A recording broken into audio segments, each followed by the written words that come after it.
Hi, good people. My name is at SN Nyamao, and today we're discussing five reasons why we think William Ruto will beat Raila Odinga in the coming election. Now, before we start, we will always be starting by words of wisdom and ending by words of wisdom. Now, we start by words of wisdom from Japan. It says that no matter how careless a man is, he'll never sit on his balls. That no matter how careless a man is, he will never sit on his balls. Now, that may not be true in the Kenyan context, because we are very careless that we elect the worst of the worst. Now, but we are discussing 5 reasons today. We are discussing 5 reasons why we think that William Ruto will defeat Raila Odinga in the next election. Now, the reason number 1 is rather obvious. That in this country, we always vote for new political outfits. UDA is one of the biggest reasons why William Ruto is likely to defeat Raila Odinga. Now, the reason is very simple. That look at when we defeated KANU, the first time that the KANU regime was defeated, it was defeated by a new outfit that was called NARC Kenya. That coalition brought life and gravitas into the election of this country. In 2007, the same, that ODM, which won that election, and they dare say that won that election, was a new outfit. And even PNU, which was rigged in, was also a new outfit. So there's a sense in which that people tend to have some fatigue when it comes to all political parties. In 2013, the same. TNA and URP were new political parties. All right? In 2017, the same thing. Jubilee was a new political outfit. So the reality of the matter is that there's a sense in which people tend to, relate better to a new political party. And that is a matter of fact. So UDA has come with some gravitas, has come with some energy. Unlike ODM, who, in which there is some lethargy and some sense of tiredness in terms of its support. But if you look at UDA, it has come out, good branding, it looks very nice. People tend to relate more to UDA than ODM. Reason number 2, Ruto is much more generous than Raila Odinga. And you know this country, you're not likely to be elected if you're not giving handouts. That's the truth. As in, you can run, you can hide, but that is the truth. If you're not giving, people are less likely to vote for you. I have run for an elective position myself, and I can tell you as a matter of experience that you're not going to be elected if you're not giving. William Ruto goes everywhere and gives generously.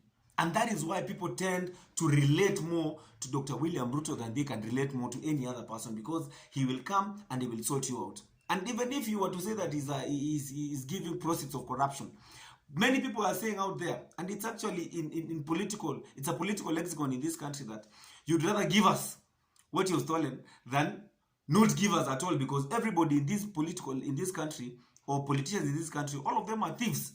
That is the agreement that Kenyans have. So really, the generosity and the way William Ruto gives, it is going to give him a better position than Raila Odinga.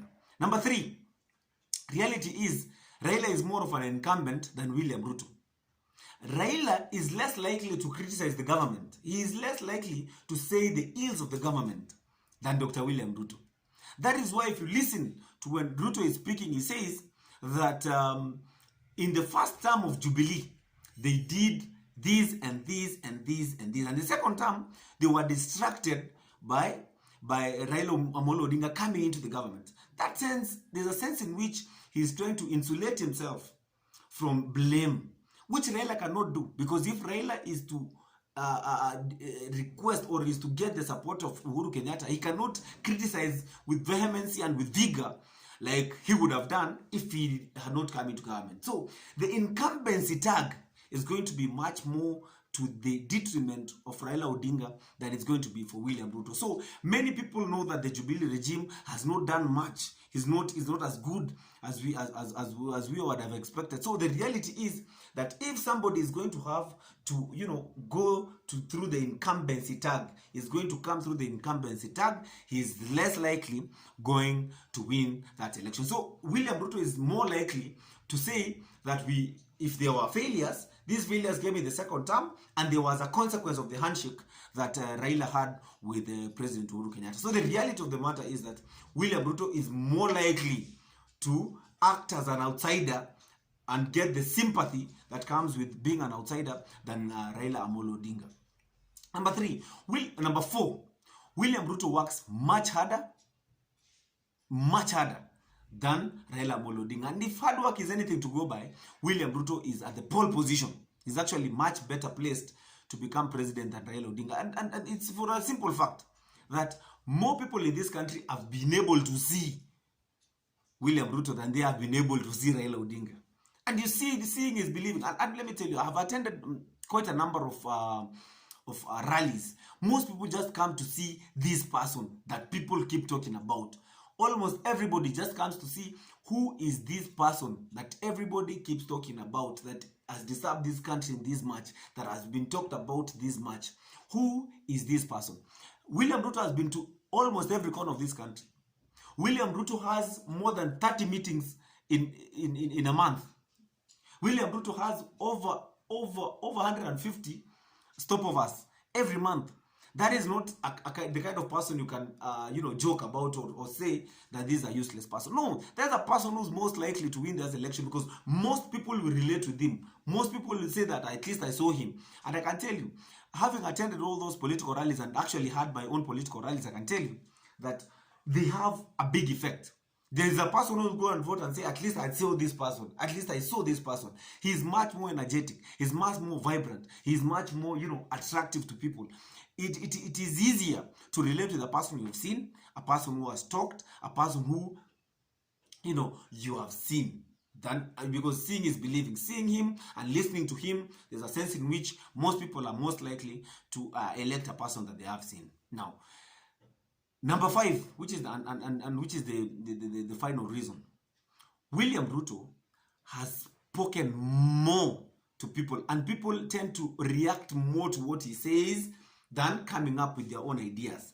William Ruto has come up with a bottom-up economic model, which everybody is reacting to. William Ruto is at the pole position. William Ruto has gotten himself in the position where everybody is reacting to what he's saying. Now, you know that positive and negative publicity in politics is publicity. Now, number 2, if you are in a position where people are responding to what you're saying, people are inadvertently campaigning for you. So every political leader in this country is in one way or the other always campaigning for Dr. William Ruto. They are always talking about him. They are always reacting to what he says. They are always looking at the bottom-up economic model and discussing it. Now, that gives him an advantage because everybody wants to see who is this guy who came up with this model that everybody keeps talking about.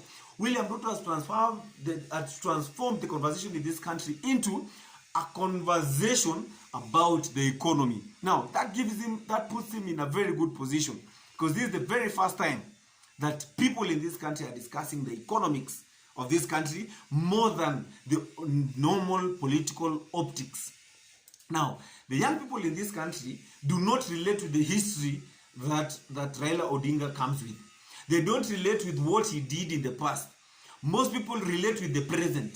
And the present is the tough economic times that the young people are going through in this country. And that is why William Ruto is much more likely to be at the bigger position, to be at the bigger advantage than Raila Amolo Odinga. Fact of the matter is this. Dr. William Ruto has packaged himself as a person who is suffering in this country, as a person who has been backstabbed. It is easier for people to have mercy and give him mercy votes than Raila Amolo Odinga. Raila Amolo Odinga now looks like a person who, regardless of the circumstances that that led to the 2017 Banquet election, he has already decided to go and dine with the Pharaoh. The Pharaoh that he had said that this is the bad person, this is not the right person for Kenyans. He is still dining with the same person. So he'll have to, work much harder than William Ruto is going to do to remove that tag of, working with the oppressor. Those are the 5 reasons why I believe that Raila Amolo Odinga is at a disadvantage, according to me. So if you look at those 5 reasons, they are heavy reasons enough to convince you and to persuade you that Raila Amolo Odinga is number 2 to 1 Dr. William Samoei Arap Ruto. And as I told you, that we are going to finish with some words of wisdom. That Henry Ford once said that if you think you can or can't, you're always right. So for any young person out there that wants to run for a political position, please do, because it is about the mind. Your mind is strong and you are going to do it. Thank you and God bless you.